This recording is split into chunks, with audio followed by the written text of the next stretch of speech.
Hello guys, at magandang araw sa inyo. Once again, dito ako sa aking vlog. At sa ngayon, dito kami sa pataniman ng mga bamboo.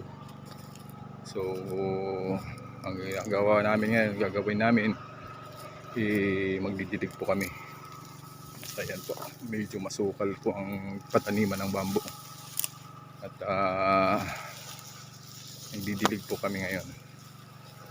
Nandito yung pwesto namin, pisto ko.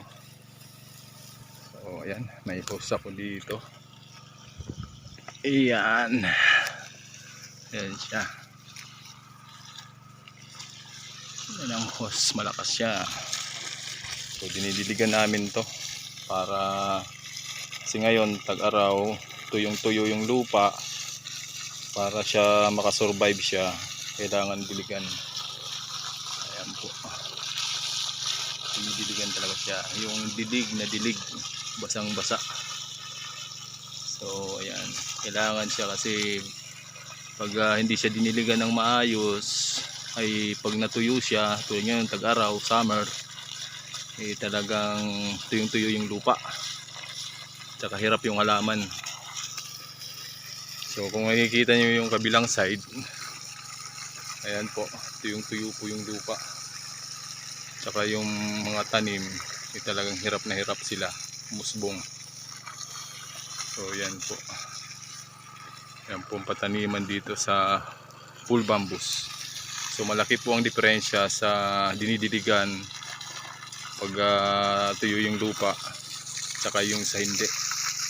Yan po, tuyong-tuyo po yan dyan. Kasi hindi pa siya nadidiligan gaano. Dito sa side na to, talagang dilig na dilig. So ayan, medyo malawak-lawak na rin itong nadidiligan namin. At yung isang kasama ko doon sa kabilang side, didilig din. So nandun siya, medyo malayo.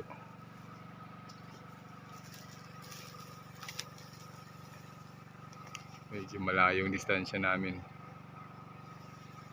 Hindi siya gaano makita. So yan ang pataniman dito. So yun po ang trabaho namin ngayon. So ayan, balik ako sa pwesto at sayang yung tubig. At nagdidilig siyang kusa. Ayan po. So once again,